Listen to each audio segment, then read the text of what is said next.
Oh, there we go. Okay. Good morning, Lori. How are you? Happy Wednesday to you. Good morning, Lauren. I always see you looking down at the numbers when they aren't moving to go, okay, is there something going wrong today? Is it just us? Do we have more people with us? So, We how are you today? do.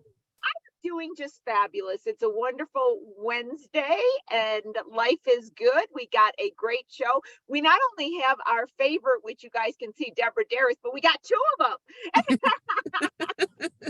What more can you ask for, right? A double dose of goodness today. So, I'm excited.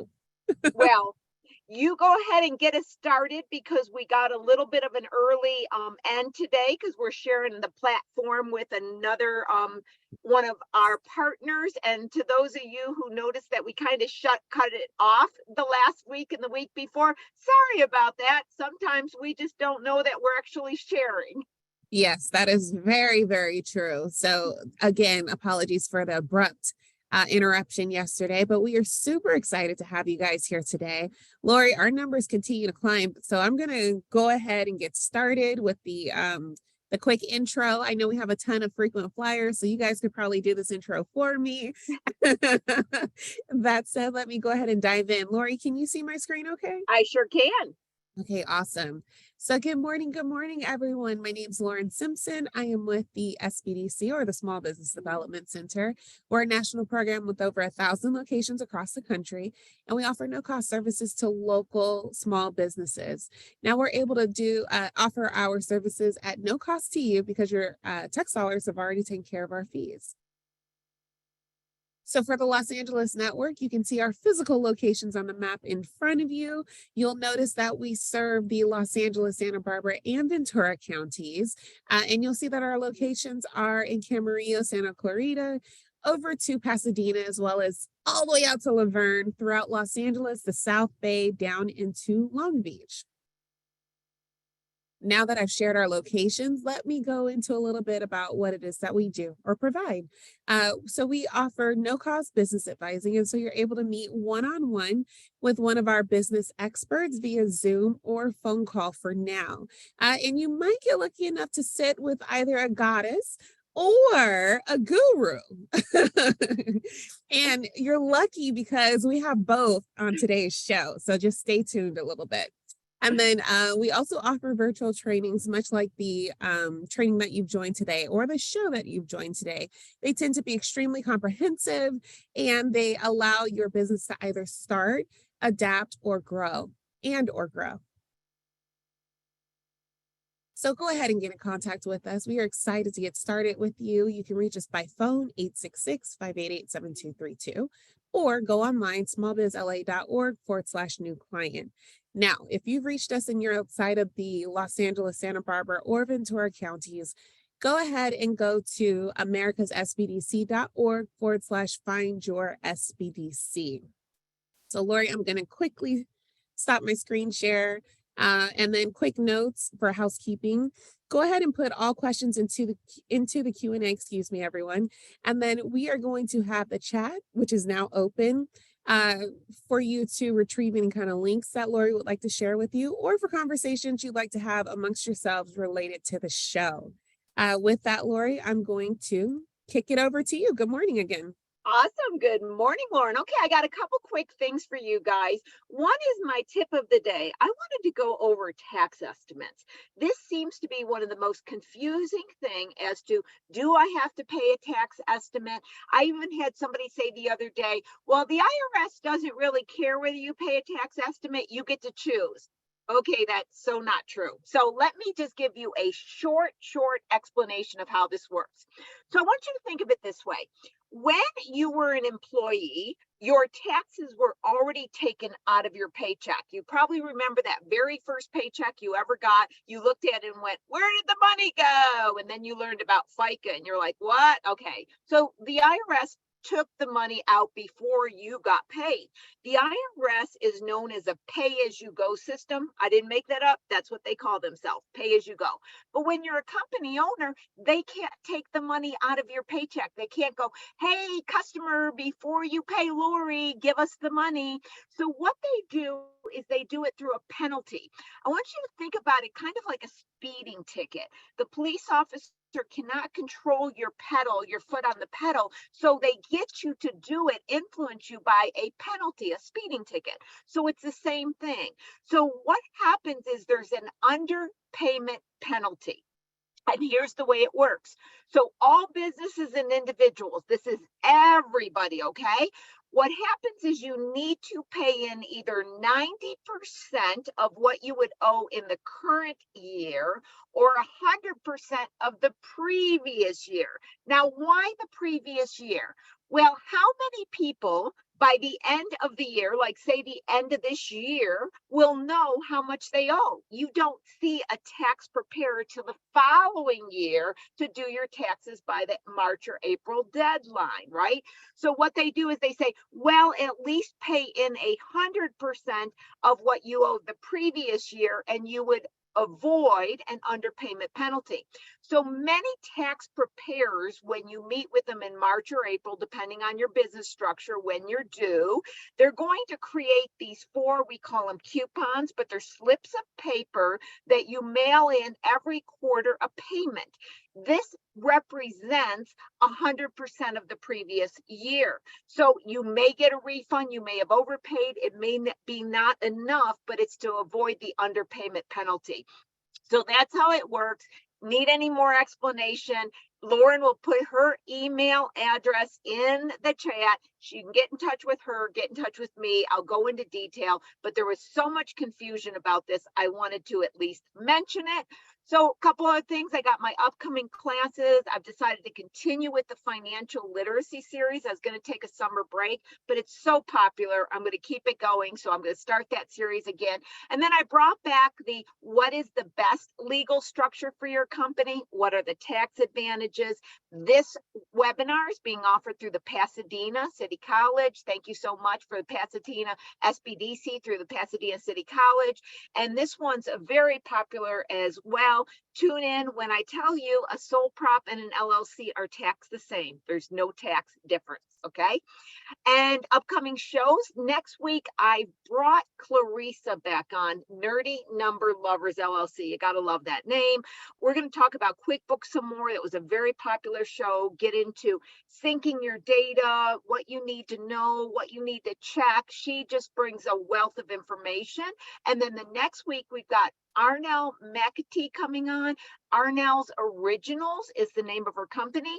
Arnell started it, I have to go back when she tells me, I don't remember, but it's been a few years now. But she's going to take us from starting the company to getting things like co-packers, keeping track of inventory, all the way to recently selling the company. So this is a fascinating entrepreneurial journey that you're going to learn all about. So that's what's coming up in the upcoming show. Now, today we have, let me say, I want to welcome back to someone who doesn't even need an introduction other than to say, welcome Deborah Deras, our favorite, the goddess of social media. Welcome, welcome, Deborah, to the show. Thank you. Wow, those shows sound good. I got to write on my calendar, May 3rd, QuickBooks. QuickBooks, if you know it and you're tight with it, it's going to save you so much time on your taxes. I know. So, Deborah, first of all, I love your background. I love the jewelry. It just is fun. And that's everything about you is fun. And so I actually, when I wake up, I get excited when you're going to be on the show. So let's start out. I'm going to just say, give me an overview, Deborah. What are you seeing in the field? What's new? What's staying the same? What overall trends? What's happening today in social media? Well, social media has been taken by storm by ChatGPT and all of the artificial intelligence apps. I mean, Really? ChatGPT is the popular one, but if you go to Google artificial intelligence apps or ChatGPT, there's like 10 or 15 of them. And the reason that they are very helpful to all of you small business owners is number one, ChatGPT is free.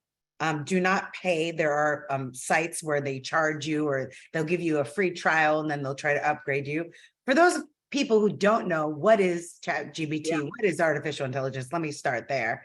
So ChatGPT is it's kind of like, you know how you have voice recognition for Alexa or Siri and they get you things, but this gets you knowledge and intelligence. So you have a CPA company and you want to write a blog and you want to say ideas for CPA company to write for blog, and they will give you ideas and they'll even do an outline of a blog for you, right? And this has caused an uproar in the educational world, because students were writing their papers with it and they couldn't even like tell the difference. And then teachers got into the act and they're doing their lesson plans with it. But how does it help you as a small business owner? Well, and I have a YouTube video, Lori, on how to do this as a resource. So I'm going to give it to you, and people that attended, you can send it to them as a follow-up. It's a short, free 15-minute YouTube video that teaches you how to incorporate ChatGPT with Canva. Because here's the deal. If you outsource your social media to a company, which we'll talk about later, this is what they're using. How do I know? Because I hired a company and I'm using the app and they're like, oh yeah, we use ChatGPT to generate the ideas and we integrate it with Canva. And that's how we're creating content for you. I'm like, I could do that myself. Why am I hiring you? And I'm hiring them because I don't want to do that myself. It's not a good use of my time and energy. But for those people bootstrapping, just starting out, it might be a good use of your time and your energy, because what you do is you type in the 2 words of your topic into ChatGPT, and because it's so intelligent with its artificial intelligence, it knows based on the algorithm what people are searching for, and it will create content ideas for you. Then you go to Canva. Canva is a free graphic design app. It's one of the #1. I was reading Fast Company magazine.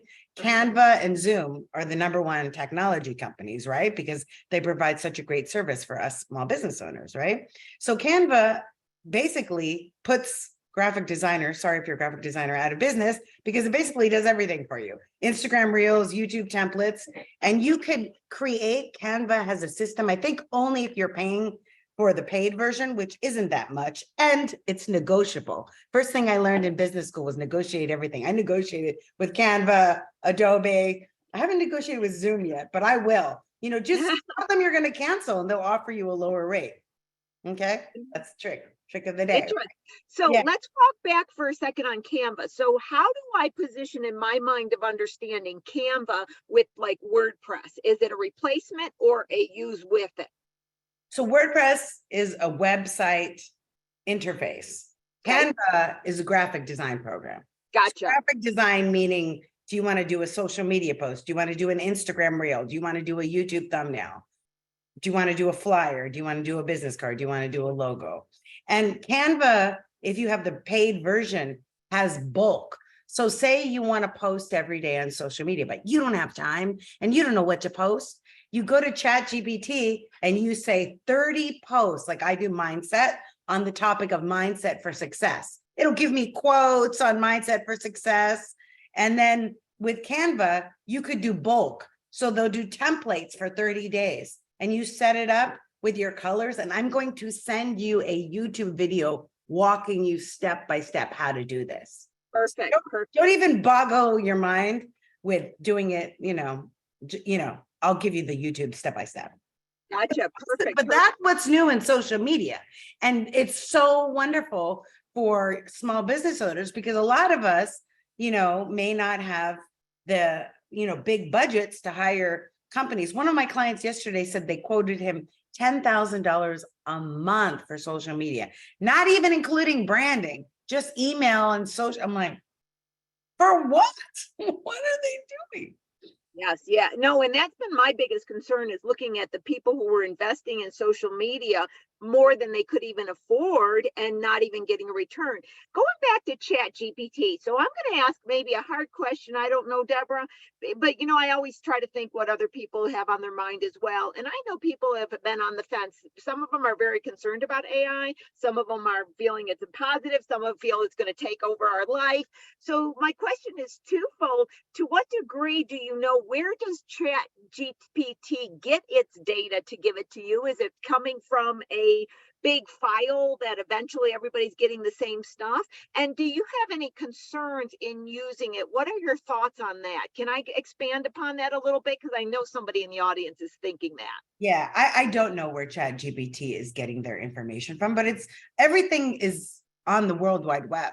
Like you could Google anything, right? So they just have code and they're, saying, search for everything this, and they're putting it into a file and then they're spitting it out. It's just engineers have designed a program to do that. Am I worried about AI? Absolutely. I'm the kind of person, believe it or not, that does not have Alexa, that does not have Siri. My dad gave me like an Alexa Amazon thing, and I was like, I'm not putting that in my house. Have you ever seen the episode of Black Mirror where like they're listening and watching? As soon as I say anything, trip to Greece, who's recording? Facebook Messenger is recording, Google's recording. Then all of a sudden I get a puppy and they're saying, oh, do you need a puppy trainer? Do you want puppy food? I'm like, how do they know I need this for my puppy? So, people are already listening to us. Artificial intelligence, the fear is that it's going to take over jobs. But hey, listen to this. The biggest challenge that all small businesses have is they can't find staff. Well, if you can't find staff, then here's the good news. Artificial intelligence will become your staff. Okay. You got to always flip it. So there's danger in social media. It's causing, young people to have lower self-esteem and want to commit suicide because they're comparing themselves to other people, et cetera, et cetera. But it is what it is. You know what I mean? You just have to know what your boundaries and what your limits are. I know for me, like there's certain, like I don't do TikTok because I don't feel comfortable with TikTok, with everything that I know about TikTok. So there's certain boundaries that everybody has to decide for themselves, but there's risks in everything. There's risks in being out in the sun, right? It's good for vitamin D, but you can also get cancer, right? So everything has a pro and a con. No, I agree. And thank you for addressing that, because I'm like you too. I'm a big privacy freak. I'm always looking on my phone to see if that little arrow is showing that somebody checked my location and what app. So I just think it's warranted to be spoken about. So I appreciate that input, completely appreciate that input. So when we talk about social media and everything changing, and I know you're going to have an example that you're going to speak about, is it still producing results for small companies? When is it? When is it not? Give us some statements about what you're seeing, maybe an example of, some miraculous results that you've seen. Yeah, I mean, social media, it's kind of like exercise and weight loss, right? So there's always the new diet, right? Or the new surgery that can get you flat stomach faster, right? There's always going to be the new thing. But the bottom line is the people that are successful are the people that are consistently providing value and are clear and staying in their lane, right? This is why in marketing, we always talk about, what is your unique selling proposition? Who is your ideal target market? When you match the problem to the solution, you find the sweet spot, you own the lane. Businesses that stay focused on their lane, and when, the economy and life shifts, they shift with it, because we can't stay the same, right? Post 9/11, post 2008, post pandemic, every time there's something that happens in the world, we need to adjust as a company, because if we're solving the problem that our target market has and our target market's problem change, we need to change with it. That's the adjustment, right? And also adjusting to the algorithm. But, social media does work, but we need to be value focused. And I think a lot of times small business owners think, oh, I'll just rely on ads. But here's the problem. Ads don't always work, right? When the algorithm changes, like Facebook is laying off still. I talked about this last time I was on your show, laying off people because their ads are not as effective since Apple changed the privacy and the cookies and the tracking and the tracing. And so, they're not getting as much revenue because people stop advertising, right? So what can you do? And I have a case study that's going to show you, because what I focus on is organic social media. And organic social media is like organic weight loss, natural weight loss. It can take longer, right, than if you were just to have a surgery. But in the long run, it's going to be more powerful because you are in control. You're not at the mercy of a Facebook ad or Instagram ad. You just have to stay on the pulse of your target market. How do you stay on the pulse of your target market? Focus groups. And I'm not meaning even formal focus groups, just on social media, asking your people, what is your biggest challenge? What is your biggest pain? What is keeping you up at night? Once you understand that, and even, asking your customers, what are you dealing with? Making sure that your service provides that, right? Right. Something I've been thinking about, and tell me if your thoughts come into this positioning as well. When we're looking at small companies, like you said, a lot of people, they're not hiring people. So their overhead, they're working out of their home. They're not hiring that many people. They could be profitable pretty quickly, right? They don't, in other words, Deborah, where I'm going with this, they don't need 1 million customers. They maybe only need 20 or 30 or 40 or, what have you, right?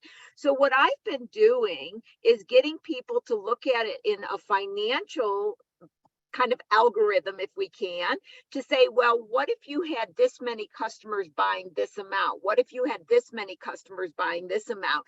To show them that sweet spot of exact amount of people they need purchasing. So where I'm going, Deborah, is what I'm showing them is that, look, you don't need to conquer the entire world to be profitable. You just need this segment, and then trying to get them to come down and look at getting that, because what I'm finding, and this is where I'm going to pass it to you, Deborah, because they are believing they need to conquer the world, their focus is all over, and they're trying to, it's that old saying that you and I are the same age, throwing a bunch of spaghetti up in the wall and seeing what sticks. You don't need to do that. It's more focused and understanding that work within your own locality, whatever that locality means.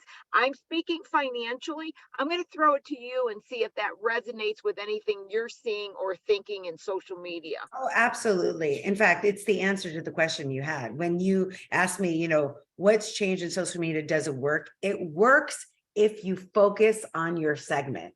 If there's a pie and you have that piece of the pie. You're a doggy groomer, but you're focused on small dogs within the Ventura County area.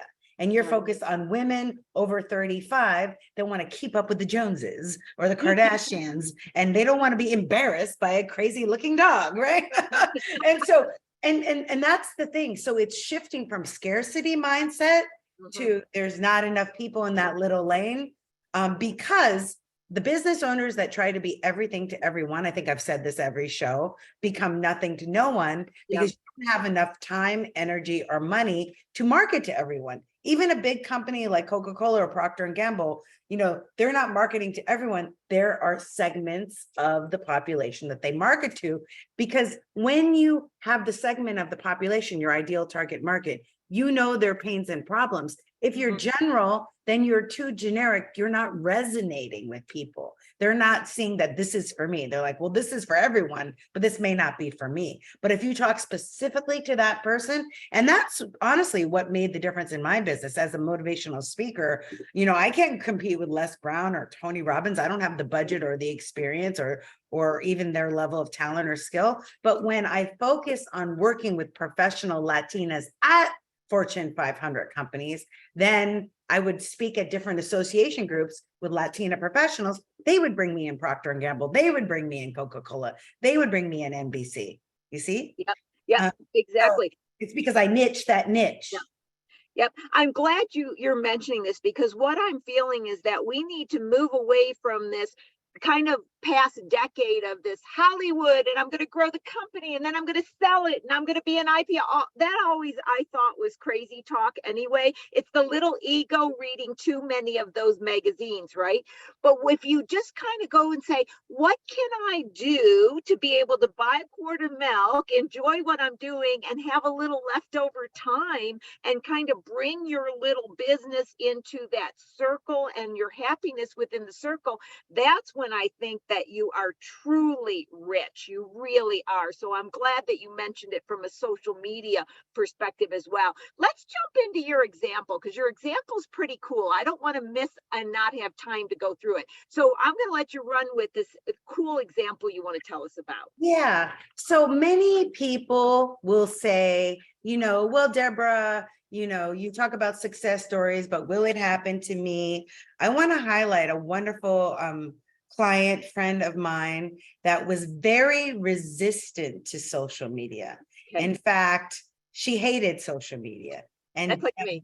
and very introverted, did not want to be the center of attention, was resistant to niching as well, wanted to be everything to everyone in her etiquette business. And then she decided to focus on youth, younger people, and etiquette. And she really leaned in. She let go of her resistance of, getting online and being visible on Instagram and TikTok. She's like, I'm just going to learn this. I'm just going to get it. And she shifted from self to service and started creating Instagram reels with tips that were really going to help you, what fork to use and what to use and and I watched her. I mean, we all start from zero on Instagram, right? And I've been working with her, I think 5 or 6, maybe 7 years. So this, but in the last like 3 or 4 months is when she just skyrocketed. And when you skyrocket, it just exponential and quantum. And she recently just hit 10,000 on Instagram. And I want to share with you her page, so you can see that she's beautiful, wonderful, talented person named Jules Hurst, and she's an etiquette coach and trainer. And so I'm going to keep scrolling, and I'm going to talk about some of what she's doing and how you can replicate this with your business. This isn't unique to her that only she can do it. You can all do it, right? So before with social media, she was thinking that she just needed to videos of herself talking.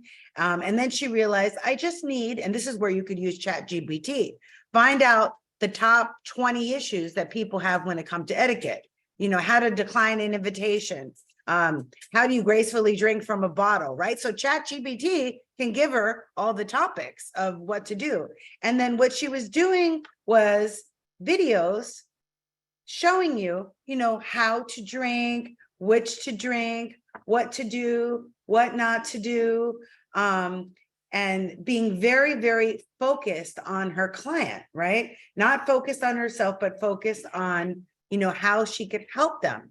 And then she said, is it okay to re-gift, or is it a faux pas? And she would, like, this is Christmas time, right? So she would make whatever post she did thematic based on the time of year, right? So she knew that it's a holiday time. Can you re-gift, right? And it's very easy to find out what's trending by using ChatGPT, and also answer the public is another one. And she gave another tip about tipping, and I scrolled back to Christmas so you can see this. How much do you tip? Do I tip if I get an IV to my home? I was thinking, am I supposed to tip this lady, right? So everything that she was doing was based on service. So she shifted from self, getting out of her own way, to how can I serve people? What challenge do they have, right? And then she was also showcasing herself as a speaker. And guess what happened? She was educating people. And this is what all of you, I recommend doing. What can people hire you for? Don't tell them, show them. So when she would go to conferences, she would get little videos. She got one of these tripods. This is called, what's it called? A gizmo, right? And so you just have it with your phone and it follows you when you're speaking in the room. It like follows you by your eyeballs. So it becomes your cameraman. So she used something like that so she could capture video. One of the things I told her, everywhere you go, I want you to take pictures and I want you to capture video. That's how you're going to get content for your social media, right?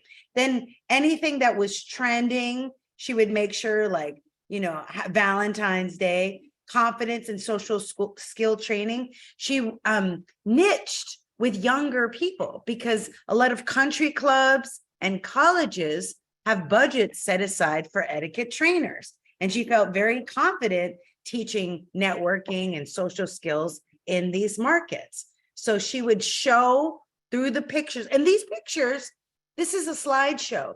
You could do this slideshow in Canva.com. You could do it in CapCut. You could do this in InShot. InShot's $4.99. CapCut, I don't know what it is. Canva is like $30 a month. You don't have to hire a digital marketing company to do this. You could do it yourself. And by the way, we're going to talk about hiring if we have time. Yep. In fact, that's where I wanted to go next. You know Okay. what I love about this, Deborah? And one thing I wanted to make mention too is we had her on the show. We had Jules on the show. Oh, you did? Yes. So Lauren, if you get a chance to find that old one and stick it in chat, that would be great. But one of the things that you mentioned so many times, and I just want to reiterate it for a summary, and I think it's so cool. I'm going to go back on my age.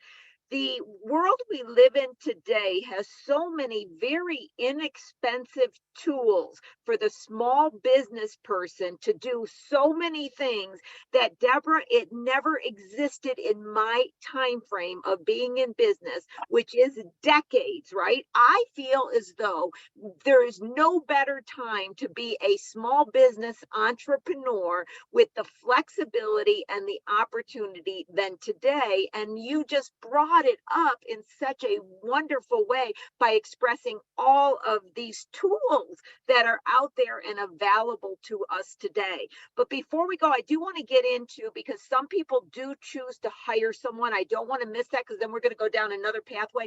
So Deborah, talk about two things. When should we hire somebody? And if we do, what should we look for? What should we be concerned about? All those aspects. Tell us about that. Okay. I'm very passionate about this topic because it hurts my soul when I see small businesses get ripped off. It hurts me too, financially. And Deborah, I want to add, I'm seeing it all the time. I'm looking at their financials and they're spending so much money and getting very little return, and they just spent the money to buy a quart of milk. So yes, I'm right with you on it. So do tell. Yes. In fact, before you hire anyone, go to your SBDC consultant and let us look at it, and we'll go over it with you. Go to your nearest SBDC. Deborah. Okay, so yesterday I was coaching with someone who's going to be launching a company, and he was telling me he got a quote for $10,000, and I was like, "Is that a quarter?" And he's like, "No, a month, right?"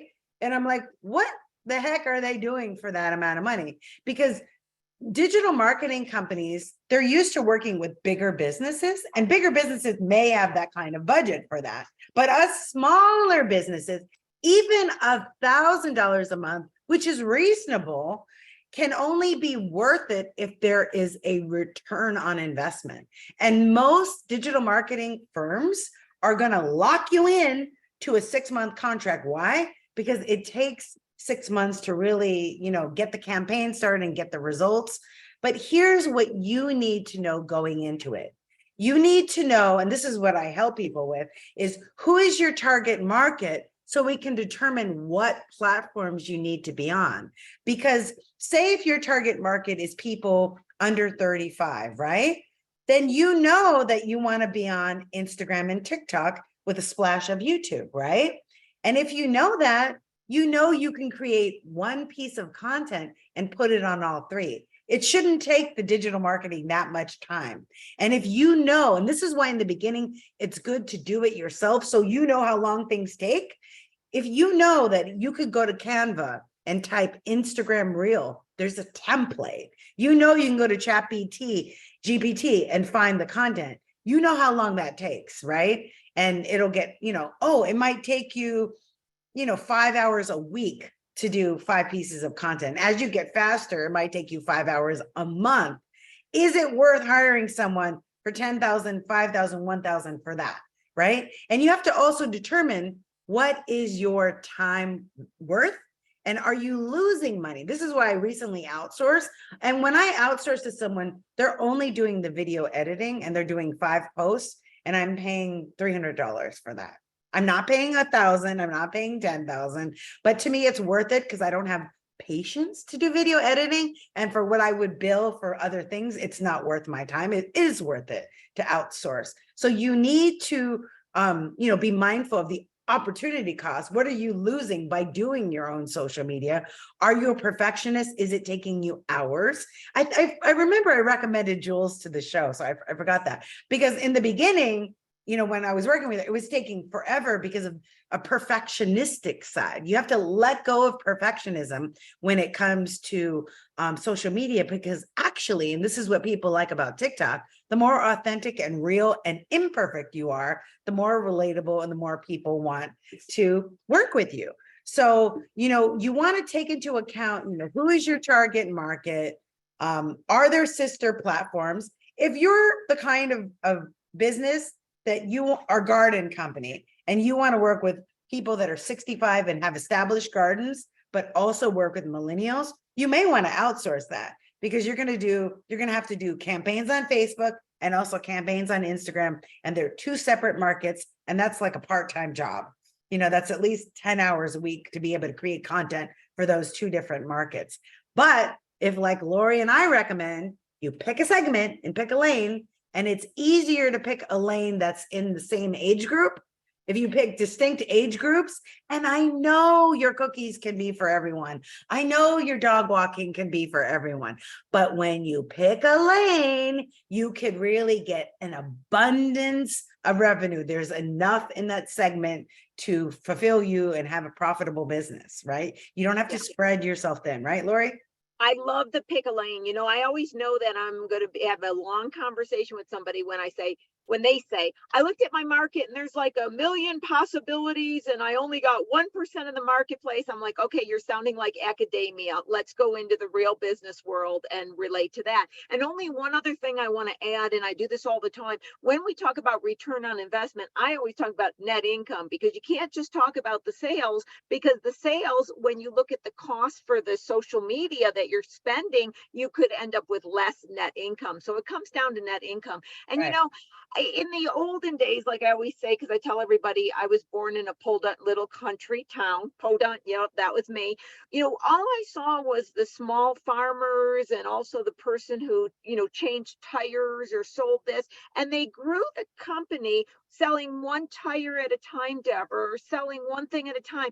I don't know where we got this belief that we have to take over the world and everything, when 82% of the companies that operate in the United States, I learned this when going through my enrolled agent training, are sole props. And they're making money. And I'm like, let's get out of in fact, I tell people that everybody feels like they got to form an LLC. Deborah, an LLC is the new Gucci bag in California. Okay. Just operating as a sole prop, making some money, buying a quart of milk and being happy. I love that. Choose the lane. It is such a good statement. And like you've said, there's just so many tools out there. And also, Deborah, I think that when you go slower, and tell me if this is true, social media as well, you're able to learn and kind of learn from your mistakes, see what's happening. And my newest favorite 2 words is course correction. You can then do a course correction. When you hire somebody in, they get this pathway, this strategic pathway, and they start going down this road without checking to see if maybe the company needs a course correction. And when you're a big company and you've been doing it forever, you've done the course correction, but when you're a small company, you're just kind of like moving and ebbing. And I think agility and resiliency is the key to being in business and in life today. I know I didn't really ask a question, but just thoughts on everything I just said. Yeah, Lori, do you know when I wrote this like ebook, a free ebook, and I had the 5 steps for going from likes to sales. And the last fifth step was course correction. First one, clarity. Clarity is cash. Know your lane. Creativity. Like Jules, you want to stop the scroll. You're like, wait a minute, which fork should I use? Right? should I? And she says something, don't eat before you network. I'm like, oh, that's a good idea. You shouldn't be eating, right? So many good tips. So creativity, consistency, building community, and then course correction. What is course correction? Course correction is evaluating your social media, because it's an art and a science, seeing what people engage with. What is engaging with? What they like, what they comment on. I'm sure Jules noticed, oh, people like it when I give good tips. It really helps them. She might have thought that people already know it, but they don't know it. So her letting us know is very, very helpful. We're like, oh, I need to bring her into my organization. I need to bring her in. But that course correction, if we don't take the time to stop, look at our analytics and say, people love it when I do quotes. I didn't know people loved it when I did mindset quotes. I was spending all this time doing videos, and people don't have time to watch videos, but they love it when I do a quote. So let me do more quotes so that people can engage more. So really stopping to pay attention what your target market wants, give it to them, but then also always lead them back to your website to get the sale. Social media is just for them to be aware of you. You don't own the property on Facebook and Twitter and Instagram. You're leasing. You want to drive the traffic. I say this every time, back to your website, which is your house. Have them park at your house, look around, see what products or services that solve their pain and problem, because they're your ideal target market, and then they're going to buy. And you're going to give them such great customer service, have such an easy customer buying journey, that not only are they going to buy, but they're going to want to review, they're going to want to recommend, they're going to come back and be loyal customers, and you're going to be so happy because you have more of your ideal target markets, because people like people that are like them. I know I do. My people are like me. They're like fun and energetic and dedicated, and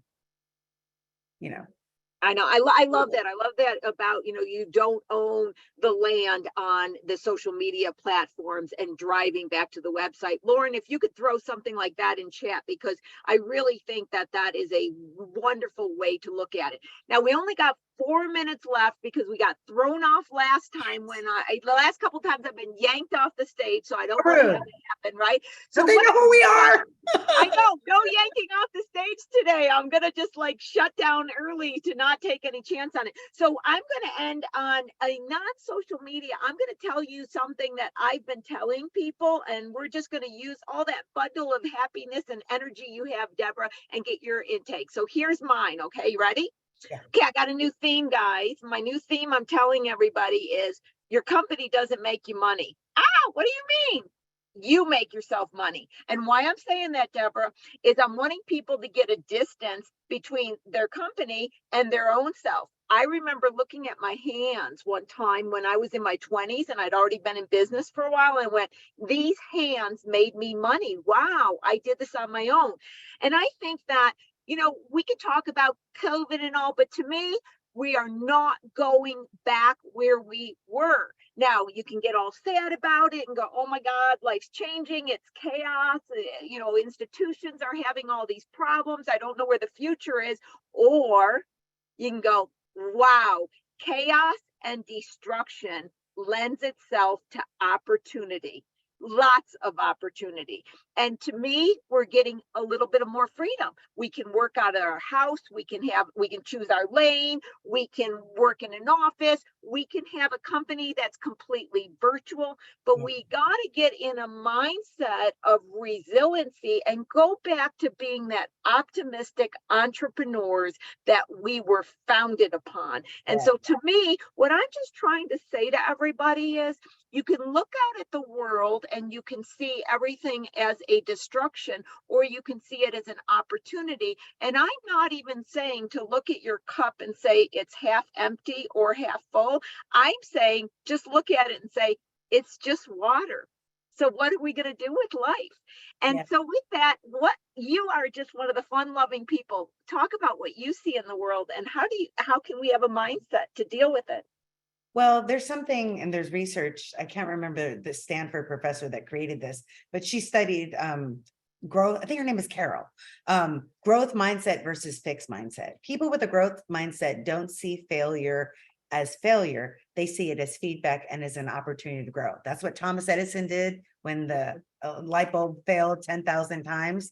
And what we need to do is anytime we have a challenge, anytime there is a barrier in our company, it's not time to give up. It's not time to blame politics or the economy or the environment. It's time to say, how can we shift our focus? What do we need? And it's not even a big pivot. It's like a 425 to 450. Okay, maybe I need to start delivery. Maybe I need to have an online focus. Maybe I need to start doing something that's going to be an easier customer buying experience for my ideal clients, right? So growth mindset, you always see the possibility. If you have any lack of limitation in that, listen to the book, Think and Grow Rich. Yeah. All Vanderbilt, Carnegie, Rockefeller, Ford, during the time of the Great Depression, they didn't take it as the time to be poor. They took it as a time to see where the opportunities are. That's what wealthy people do. That's a great book to mention, and it was written so long ago, but it's timeless. I have the hardcover and I have the audio, and I go back and I listen to it because many of the speakers that have come after all use that book as the original foundation. And so I see us in a land of opportunity. We just got to open our eyes to that. So, Deborah, thank you so much for coming on. I know some people are going to want to take advantage of your numerous webinars and all your offerings. Annie, I think you're on today. Put us in the chat. Give us your information so people can reach out to the Pasadena as well as Deborah. Get your information in there. Lauren, your information so they can reach out. You know, there's a lot of people at the SBDC, even if you just want to sit down and have a brainstorming discussion about where you're at, you can come to me. I'll tell you where you are financially, and then you can go to Deborah and look at where you can go use social media, or you can go to a whole platform of people out there just ready and willing to help you. We got a quick question while we haven't been thrown off yet. Do you still have your ebook available that you mentioned, Deborah? How can they get in touch to find that? Yes, I can give it to you, Lori, and then you can send it to them. Perfect. I don't really have it openly available because it was written a while back, so a lot of the information is outdated. But I think what I'll give Lori is the 5 C's. I think I've added 2 C's, so I have 7 C's. The ebook is anything that you write with social media becomes outdated as soon as you write it. But I'll give you the 7 C's to go from likes to sales. No problem. Perfect. I'm also going to give you the link for the Chat GPT so that you guys can learn that. Perfect. Yeah, I got 4 ebooks that I'm in the process of updating, but I'm lucky. Finance stays the same. Yeah. Either you got money or you don't. Nothing really changes on that. But I'm getting it with a new facelift on my book so I can get them back out there. Deborah, we got to have you on again and again because it is always a pleasure. I love having you on the show. We learn so much from you, but also I think, and everybody else can comment too, I know I personally and our show feeling so excited about life being around your energy, and I just have a blast. So Lauren, I'm going to bring you back on to officially end us today. We didn't get yanked off. Yay! Activate. I felt like, remember Bugs Bunny when they pull him off the stage? That's how I've been the last couple times. I'm like, and then I'm gone. So I'm going to shut up and say goodbye and transfer this to Lauren because I'm not going to get cut off today. It ain't going to happen. Well, you ladies have an amazing day. Thank you so much for another wonderful episode of Small Biz Talks, solutions for your small business. For those of you who are still on, please be sure to check the chat. If you scroll all the way up, I have a link to our YouTube playlist. So you're able to actually let me go ahead and I will just copy and paste our greeting one more time into the chat. You'll see that my email is shared as well as Annie has popped in the information for the Pasadena SBDC. If you all are looking to get in contact with either Deborah or Lori, go ahead and shoot me an email. I'm happy to connect you. Thanks again for all of you joining us today. One more note, the YouTube playlist is also in the chat. And Kathy, you're asking for Lori's information. Go ahead and shoot me an email. It's at lsimpson@lbcc.edu, and I will connect the two of you. All right, everyone, have an amazing Wednesday, a great remainder of the week, as well as weekend. I think it's going to be warm in Southern California, which will be great. And we'll see you next week. Take care. Bye-bye.